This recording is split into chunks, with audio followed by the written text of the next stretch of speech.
$3. Era tudo que Emma conseguia juntar para celebrar seus 22 anos. A moeda amassada tremia em sua mão enquanto ela a estendia para a balconista, cuja expressão se encheu de uma compaixão silenciosa. Do lado de fora, a neve caía sobre a calçada desertas. Do lado de dentro, ela permanecia imóvel na cadeira de rodas, os olhos fixos no menor bolo da vitrine. Um sonho simples, inalcançável, marcado com o preço cruel de $4. Um ano a mais de vida, e nem isso ela podia comemorar. Até que a porta se abriu com um sopro de ar gelado e risadas, e o destino, como costuma fazer, entrou sem bater. Um homem e uma criança irromperam no espaço, trazendo consigo algo que Emma não sentia há muito tempo, a possibilidade de que, talvez, nem tudo estivesse perdido. Havia uma época em que os dedos de Emma dançavam sobre as teclas do piano como se fossem uma extensão de sua alma. Aos 17 anos, já era a estrela do conservatório, uma prodígio cujos professores juravam que nasceu para encantar plateias. Suas interpretações não eram apenas técnicas, eram vivas, carregadas de uma emoção tão pura que arrancava lágrimas até dos mais céticos.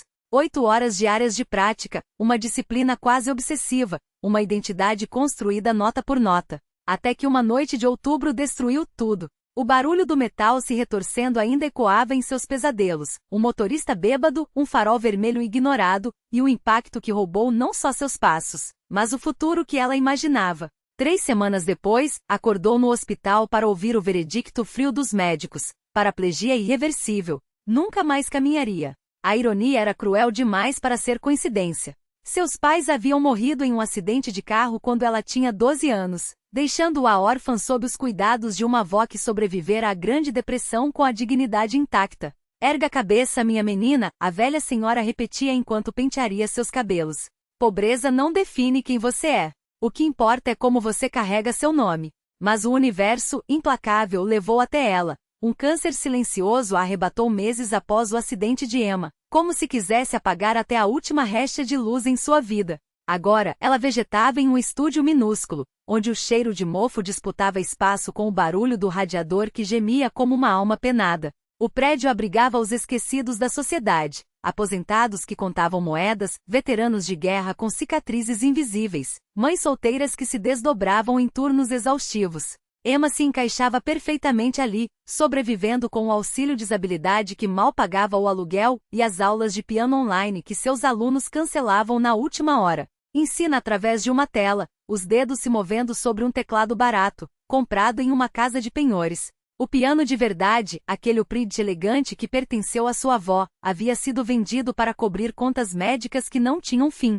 Os amigos? Evaporaram como fumaça. No início, alguns colegas da faculdade apareciam com sorrisos forçados e buquês que murchavam em dias, mas a juventude não sabe lidar com dor que não tem remédio. Eles queriam falar de estágios, de aplicativos de namoro, de futuros brilhantes, não de rampas de acesso, de dores crônicas, de uma vida que aos 22 anos, já parecia ter virado as costas para ela. Emma entendia. Ela mesma, na idade deles, não saberia como ser amiga de si própria. A solidão se tornou sua sombra mais fiel. Antes, seus aniversários eram pequenos oásis de afeto. Um bolo caseiro, vozes desafinadas cantando parabéns, um presente embrulhado em papel reutilizado. Nada extravagante, mas suficiente para fazê-la sentir que sua existência importava. Kellyanne, porém, ela teria que criar sua própria celebração. Por semanas economizou cada centavo, pulou refeições, suportou o frio com o aquecedor desligado. $3, guardados em um envelope com um coração rabiscado. Ontem, havia visto aquele bolo na vitrine, o menor de todos, simples, perfeito. Contou o dinheiro 7 vezes como se a desesperança pudesse, por milagre, multiplicá-lo. Mas a matemática não se dobra à vontade humana. Daniel Thompson entrava na padaria com a postura descontraída de quem não precisa provar nada a ninguém. Aos 35 anos, era dono de uma fortuna construída com uma empresa de cibersegurança, mas vestia-se como qualquer pai de subúrbio, jeans surrados, camisa xadrez, botas confortáveis. O dinheiro não lhe devolvera Sarah, a sua esposa, levada por um aneurisma 4 anos antes, quando Sophie mal completará 2. Não apagara a imagem do quarto de hospital onde segurara a filha nos braços enquanto seu mundo desabava. Agora Sophie era seu universo, uma menina de 6 anos, de olhos verdes como os da mãe e um sorriso que iluminava até os dias mais cinzentos. Herdara também a compaixão de Sarah, notando a tristeza alheia como outras crianças notam borboletas. Aqueles eram os pequenos momentos que tornavam suportável a solidão de criar uma filha sozinho, as reuniões de conselho e as histórias antes de dormir, os relatórios trimestrais e os desenhos de Sophie que cobriam as paredes de seu escritório. Hoje estavam ali para comemorar. Ela fora escolhida aluna da semana por ajudar um colega que não falava inglês. Pode pedir qualquer doce, ele prometera. E Sophie, com a seriedade de uma juíza, analisava as opções atrás do balcão, o nariz colado no vidro, deixando marcas de vapor. Aquela. Apontou para um bolo de chocolate com decoração de arco-íris e velas em formato de estrela, as que brilhavam. Enquanto a atendente embrulhava a escolha, os olhos da menina se desviaram para Emma, parada perto da saída. Não foi a cadeira de rodas que chamou sua atenção, afinal, seu amigo Marcos também usava uma, mas a tristeza que emanava dela como um vento gelado. Algo naqueles olhos vazios fez Sophie hesitar. Espere, a voz de Daniel foi firme, mas suave, carregada de uma autoridade natural que vinha de anos tomando decisões que mudavam vidas. Emma parou, a mão ainda no aro da roda, sem certeza se aquelas palavras eram para ela. Quando seus olhares se encontraram, porém, algo no ar mudou. Uma corrente invisível, quase elétrica, aqueceu o ambiente de repente. Ou talvez fosse apenas o constrangimento subindo às suas faces enquanto o estranho, alto, de traços marcantes, se aproximava.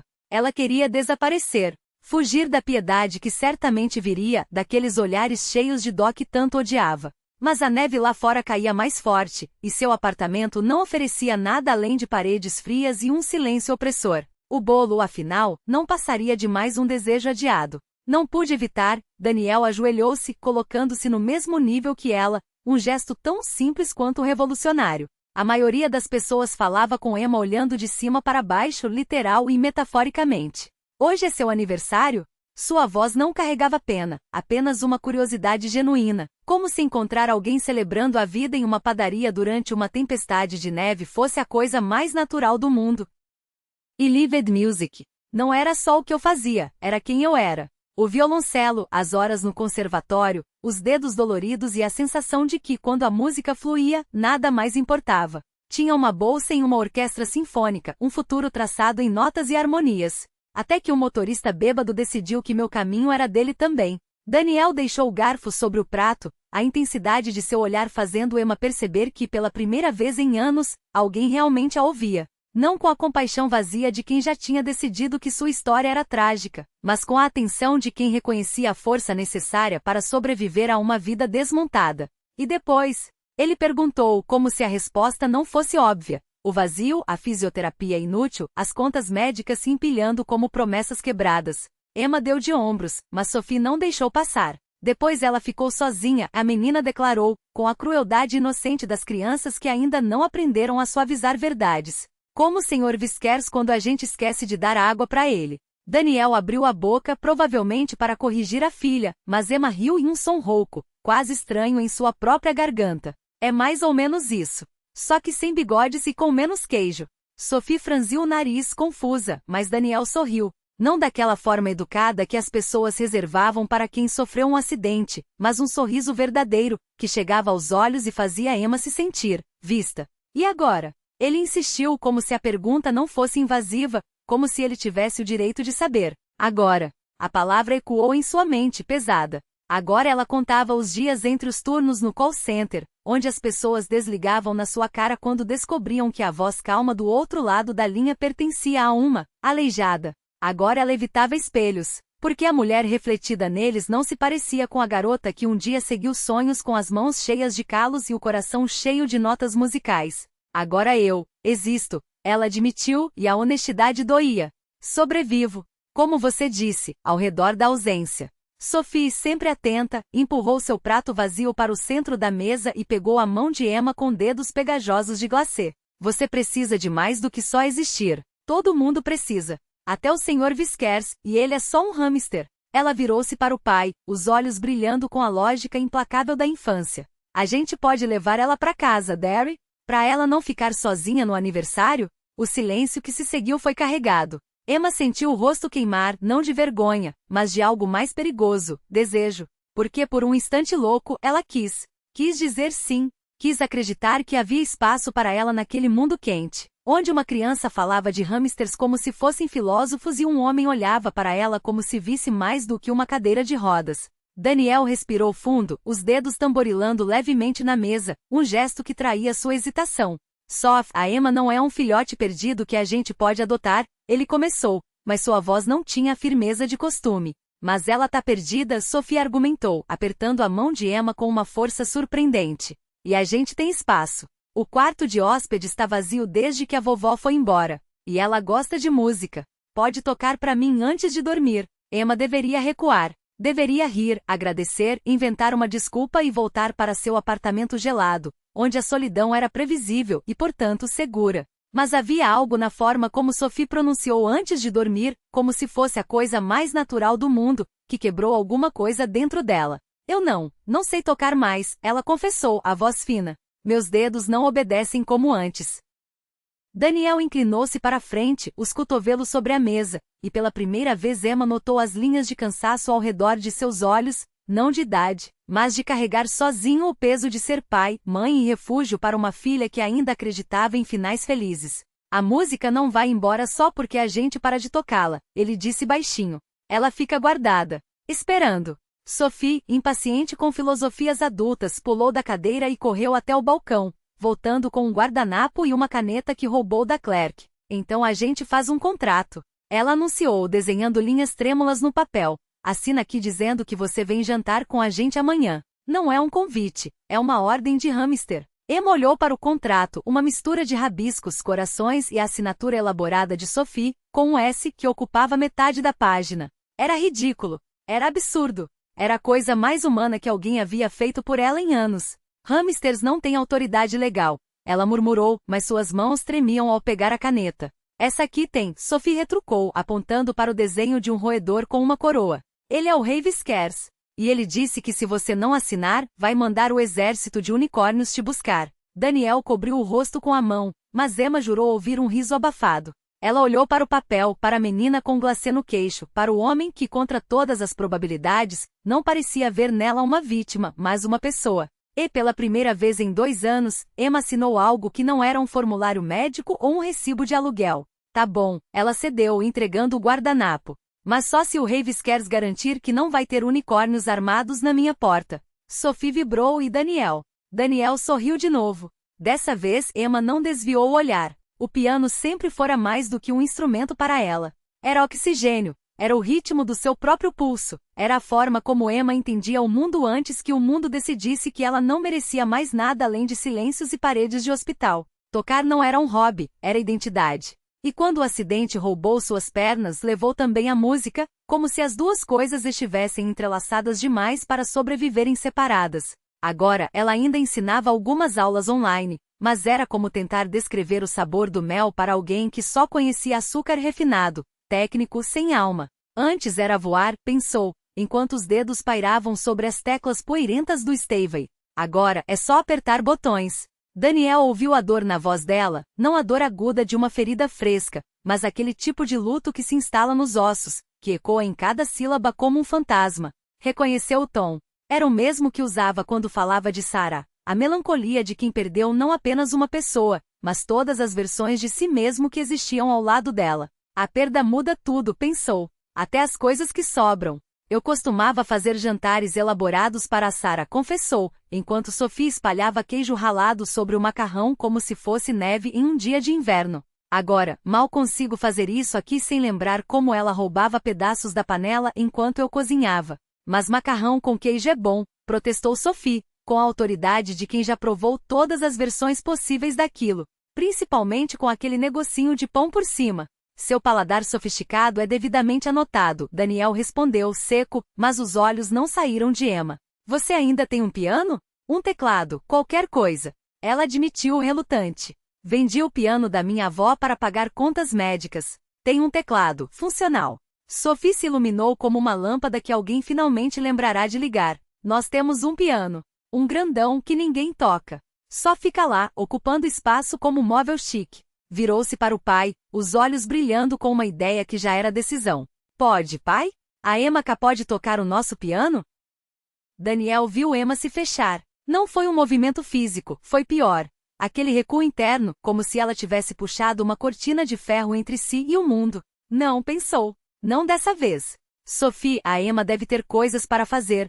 Começou, já prevendo a recusa. Na verdade, Emma o interrompeu, surpresa com a própria voz, não tenho. Hoje é meu aniversário, e meu plano original era voltar para meu apartamento vazio e comer bolo sozinha. A honestidade doeu, mas também queimou como álcool em uma ferida, ardia, mas limpava. Ela esperou pelo constrangimento, pela piedade que sempre vinha depois desse tipo de confissão. Mas Daniel apenas assentiu, como se ela tivesse dito algo perfeitamente normal. Não é imposição se estamos convidando, disse ele, e havia uma firmeza na voz que não deixava espaço para desculpas.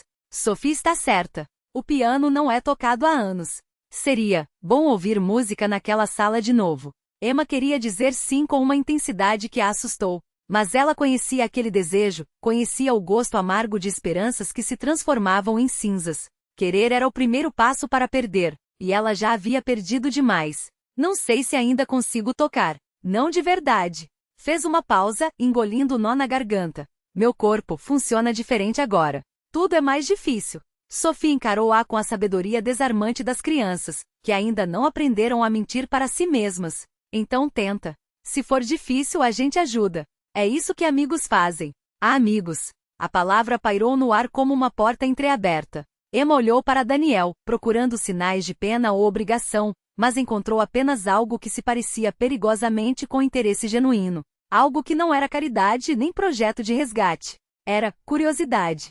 Como se ela fosse uma pessoa, não um caso. Tá bom, disse antes que o medo pudesse mudar de ideia. Mas vou precisar de ajuda para entrar no carro. Minha cadeira não dobra fácil. Temos uma van, Daniel já estava de pé, como se a decisão dela tivesse acionado algo nele também. Comprei ano passado, quando o time de futebol da Sophie precisava de transporte. Tem espaço de sobra. Parou, estudando o rosto dela. Então, mais baixo. A menos que esteja tendo dúvidas. Sem pressão, Emma. Não somos o tipo de gente que, hesitou, um sorriso relutante aparecendo, sequestra mulheres em cadeiras de rodas com bolo de aniversário. Emma riu de verdade, uma risada que subiu da barriga e expulsou um pouco da tensão que carregava nos ombros há 2 anos. E quando Daniel riu também, algo dentro dela se rearranjou, como peças de um quebra-cabeça que finalmente encontram seu lugar. Exato, concordou Sophie solene. Tem um contrato assinado. Eu mesma fiz o pai assinar com sangue. Quase. Enquanto se preparavam para sair, a atendente da padaria segurou o braço de Daniel. Isso que você fez foi bonito, murmurou. Ele olhou para Emma, que ria de algo que Sophie contava sobre unicórnios armados com glitter. Acho que ela é quem está sendo bonita, respondeu baixo. A gente tá sozinho na nossa dor há tanto tempo, Sophie e eu. Talvez a gente precise dela mais do que ela precise da gente. O trajeto até a casa de Daniel foi uma viagem entre mundos. Os bairros mudavam como páginas de um livro. Primeiro, as ruas que Emma conhecia, calçadas rachadas, postos de gasolina com letreiros piscantes, o cheiro de fritura das lanchonetes de esquina. Depois, lentamente, as árvores ficaram mais altas, as casas mais afastadas, como se recuassem para dar espaço à privacidade de quem morava ali. Ela sentiu o tecido barato do casaco, encontrado em uma caixa de doações, esfregar contra o couro macio dos bancos do carro. Não pertence, pensou. Nunca pertenceu. Mas Sophie, no banco de trás, não deixava espaço para inseguranças. Apontava para cada casa como se fossem paradas em um mapa do tesouro. Aquela ali é da senhora Henderson. Ela tem 7 gatos, mas finge que só tem 2 porque tem uma lei sobre quantos bichos pode ter. E aquela azul é dos Johnson. Eles dão barras de chocolate grandes no Halloween. Ó, aqui é a nossa casa. Emma prendeu a respiração. Não era uma mansão, mas era aquilo, a casa que ela havia sonhado aos 20 e poucos anos, quando ainda acreditava em futuros com varandas, jardins e risadas ecoando pelos cômodos. Um colonial de 2 andares com colunas brancas e persianas pretas, o tipo de lugar que parecia abraçar quem chegava. O tipo de lugar que eu nunca terei, pensou, e a dor foi tão aguda que quase a fez pedir para voltarem. Tudo bem? Daniel perguntou baixo, como se lesse seus pensamentos. Podemos levar você de volta se preferir. Não, ela respondeu rápido demais, depois mais devagar. Não, estou bem. É só que sua casa é linda. É grande demais, ele corrigiu, já saindo para ajudá-la com a cadeira. Sarah queria uma família grande. Compramos isso planejando 4, 5 filhos. Agora só somos eu e Sophie, chacoalhando nesse espaço todo como grãos de arroz numa caçarola. O interior era quente e vivo, apesar do tamanho. Desenhos infantis cobriam a geladeira. Brinquedos de Sophie espalhados pela sala, fotos em todas as superfícies, a maioria com uma mulher ruiva, sorrindo como se o mundo fosse um lugar seguro. Emma esperava sentir inveja. Em vez disso, sentiu apenas uma tristeza quietinha, como se lamentasse não apenas pela Sarah que se foi, mas por todas as versões de amor que o mundo destruía sem cerimônia. E então ela viu o piano. Um Steinway de cauda negro e majestoso, ocupando um espaço que claramente havia sido pensado para ser o coração da casa e agora transformado em ateliê de Sophie. Cavaletes com pinturas meio prontas, plástico no chão salpicado de tinta, pincéis jogados como palitos depois de um piquenique. O piano em si brilhava, apesar da fina camada de poeira. Como um animal adormecido, pensou Emma. Esperando. Precisa de afinação, Daniel disse, como se pedisse desculpas. Ando dizendo que vou chamar alguém há meses. Ela se aproximou, as rodas da cadeira silenciosas no chão de madeira. Levou as mãos às teclas, o marfim frio, o ébano liso. Tocou uma escala, ouvindo o som levemente desafinado, mas ainda ali. Ainda vivo. Seus dedos encontraram um acorde de dó maior, depois uma progressão. E de repente, sem pensar, ela estava tocando. Não era uma performance. Não era um exercício. Era a respiração. Começou com uma melodia simples, algo que sua avó cantava enquanto mexia panelas no fogão. Depois variações, os dedos lembrando, o corpo se ajustando, a música fluindo como água depois de uma barragem arrebentada. Sophie ficou parada, a boca aberta em um ó silencioso. Daniel encostou-se no batente da porta, observando Emma se transformar diante de seus olhos. Não mais uma mulher quebrada em uma cadeira de rodas, mas algo luminoso. Algo que por um instante não tinha cicatrizes. A música encheu a casa, expulsando sombras que moravam ali havia 4 anos. Preencheu os cantos vazios, aqueceu paredes que haviam sido apenas superfícies para existir. Quando Emma finalmente parou, as lágrimas escorriam sem que ela percebesse, molhando as teclas. Sophie explodiu em palmas pulando. Isso foi mágica. Mágica de verdade, pai. Parecia que a casa estava cantando. Daniel engoliu em seco. Seus próprios olhos brilhavam de um jeito que ele não tentava esconder. Eu ouvi, disse rouco. Isso foi, olhou para Emma. Isso foi você. E você é extraordinária. Não tocava assim desde, ela balbuciou, passando os dedos pelas teclas úmidas. Achava que não conseguia mais. A música estava morta dentro de mim. A música não saía de mim. Ela engoliu as palavras, os dedos ainda tremendo sobre as teclas. Mas aqui neste quarto, com vocês dois me ouvindo, ela voltou. Sophie subiu no banco do piano ao lado de Emma, cuidadosa para não invadir seu espaço. Você me ensina? Pediu, os olhos brilhando com uma determinação que não deixava margem para recusa. Quero fazer mágica também. Emma olhou para Daniel, buscando permissão ou talvez um sinal de que aquilo não era um sonho. Ele assentiu, um sorriso tímido brincando nos lábios. Se você quiser. Sua voz era baixa, mas firme. Eu vinha andando atrás de um professor para ela, mas nunca pareceu o momento certo. Uma pausa carregada. Talvez porque estivéssemos esperando por você. As palavras ficaram suspensas no ar, pesadas de significados que nenhum dos dois ousava nomear. Emma virou-se para Sophie, tentando se ancorar na simplicidade da criança.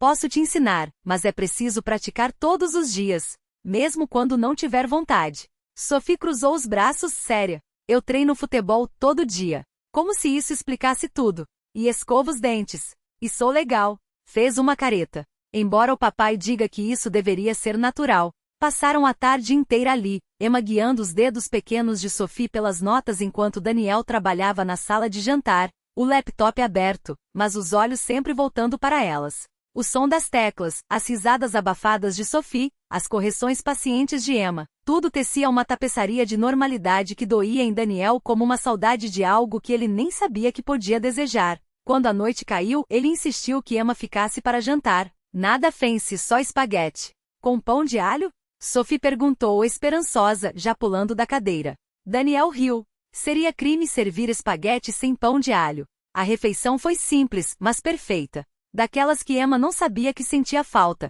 O prato fumegante e as histórias exageradas de Sophie sobre a escola, as intervenções ocasionais de Daniel. Não, filha, o seu professor não tem 3 metros de altura. E o riso de Emma, solto e genuíno, como se tivesse esquecido como era rir assim. Depois do jantar, Sophie arrastou Emma até seu quarto, um universo de unicórnios rosa e roxo explodindo nas paredes. Esse é o Sr. Bolhas. Apresentou um elefante de pelúcia surrado. E essa é a minha mãe. Apontou para uma foto na mesa de cabeceira. Sarah rindo, com a Sophie bebê nos braços. Ela era linda. Você é igual a ela, Emma disse, sincera. Sophie franziu o nariz, filosófica. Papai diz que eu pareço com ela, mas acho que pareço comigo. Quando a noite terminou, Daniel levou Emma para casa, Sophie dormindo no banco de trás. Ao parar em frente ao prédio, ele virou-se para ela, a voz rouca. Obrigado. Por tocar para nós. Pelo jantar. Por fazer Sophie rir. Hesitou. Por fazer a casa voltar a ter vida. Emma segurou o embrulho do bolo no colo, como se pudesse protegê-la daquelas palavras. Obrigada pelo bolo. Por me tratar como uma pessoa, não como um problema a ser resolvido. Você não é um problema, Emma. Ele olhou para as mãos no volante, procurando coragem. Você é. Engoliu em seco. Um presente que a gente nem sabia que precisava. Dentro do apartamento, o silêncio era mais denso que o habitual. Mas, pela primeira vez em anos, não parecia definitivo. 3 dias se passaram antes que Daniel ligasse. Emma já havia convencido a si mesma de que aquela tarde fora um lapso de gentileza, algo que não se repetiria. Mas a voz dele no telefone era quente e segura.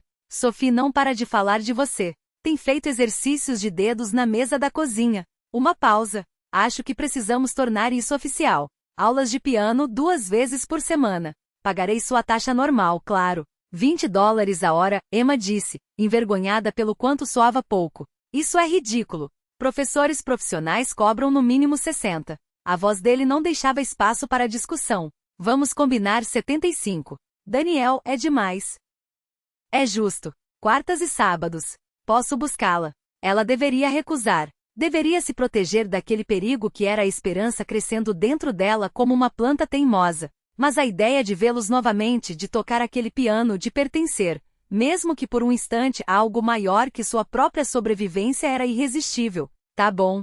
Quartas e sábados. A primeira aula oficial foi uma revelação. Sophie era uma aluna nata, ávida, focada, com um senso de ritmo que deixava Emma planejando lições com um cuidado que não usava há anos. Daniel trabalhava em casa naquele dia, e o som de suas teclas no outro cômodo criava uma trilha sonora doméstica que fazia o peito de Emma doer de um jeito doce e perigoso. Você é uma ótima professora, ele disse depois, enquanto Sophie corria a escada acima para buscar algo que queria mostrar. Paciente, mas exigente. Exatamente o que ela precisa. Ela é fácil de ensinar. Emma encolheu os ombros. Quer aprender. Isso faz toda a diferença. Ela quer impressionar você, Daniel corrigiu, os olhos fixos nos dela. Tem falado para todo mundo na escola da professora de piano que faz mágica com música. Antes que Emma pudesse responder, Sophie voltou com um punhado de desenhos. Fiz esses para você. Esse é você no piano, esse é a gente comendo bolo, e esse, indicou o último, orgulhosa.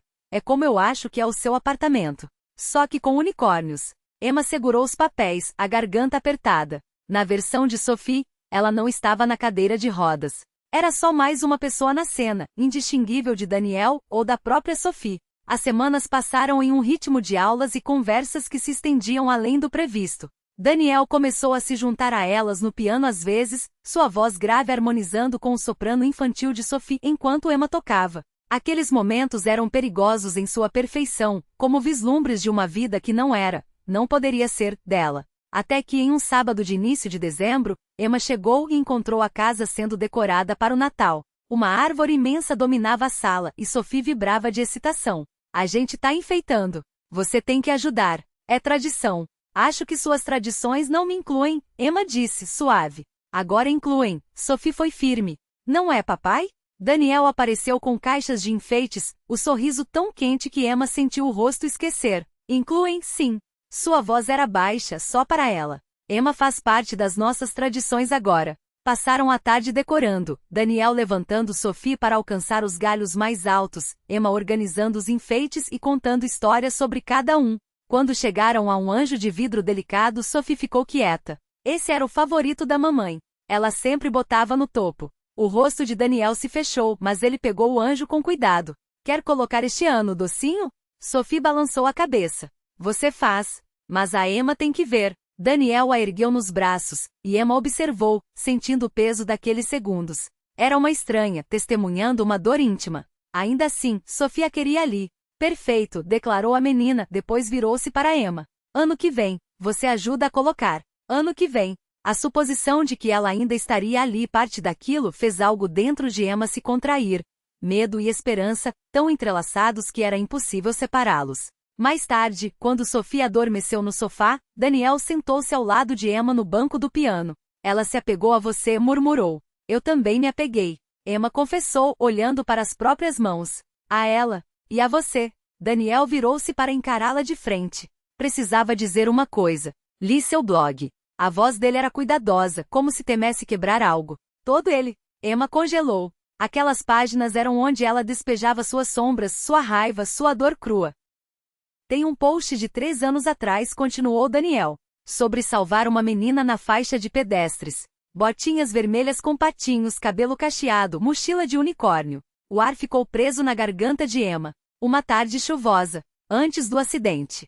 Antes de tudo, aquela criança que havia se lançado na rua atrás de uma bola. Emma agarrando no último segundo, enquanto um carro passava em alta velocidade. Emma, que era Sophie. O mundo pareceu inclinar-se sob seus pés. O quê? O ar escapou dos pulmões de Emma em um sopro trêmulo. Eu estava na cafeteria do outro lado da rua, Daniel continuou, a voz rouca de emoção. Vi quando você a salvou, mas você desapareceu antes que eu pudesse agradecer. Procurei por você durante semanas. As lágrimas queimaram os olhos de Emma. Sophie, a menina das botinhas vermelhas.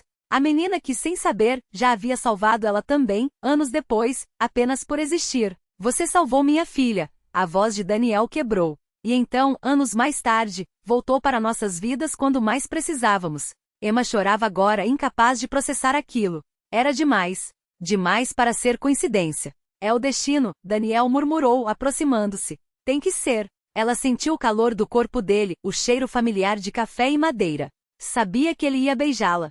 E, pela primeira vez em anos, queria. Queria com uma intensidade que a aterrorizava. Não posso, sussurrou recuando. Daniel, eu não posso ser o seu projeto. Não posso ser a coitadinha na cadeira de rodas que você salva por gratidão. Pare. A voz dele cortou o ar firme. É isso que você acha? Que isso é sobre pena? Sobre dívida? Emma não respondeu. Não conseguia. Por que não é? Continuou ele, os olhos ardendo nos dela. Você é brilhante. É talentosa. Faz minha filha rir como ninguém.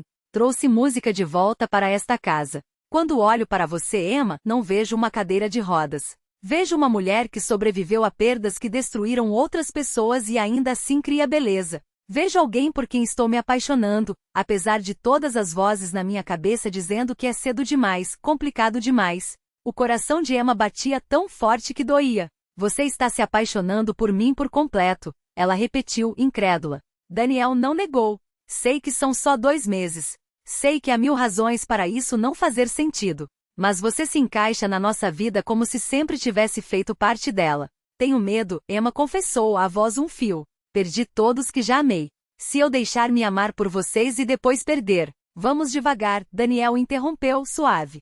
Sem pressão.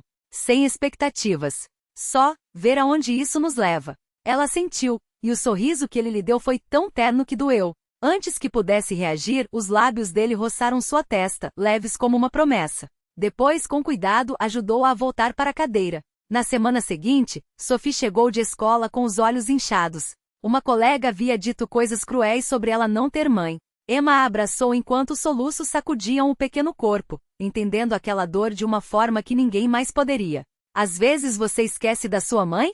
Sophie perguntou, enxugando o rosto na camisa de Emma. Todo dia, ela admitiu. Às vezes ainda pego o telefone para ligar para minha avó. Isso para de doer? Emma hesitou. Muda, disse finalmente. Fica menos afiado. Como uma cicatriz que com o tempo vira só uma marca na pele. Naquela noite, depois que Sophie adormeceu, Daniel puxou Emma para seus braços. Obrigado, murmurou contra seu cabelo. Você soube exatamente o que ela precisava ouvir. Ela é fácil de amar, Emma respondeu, simples. Daniel a olhou de um jeito que fez seu peito apertar. Você é.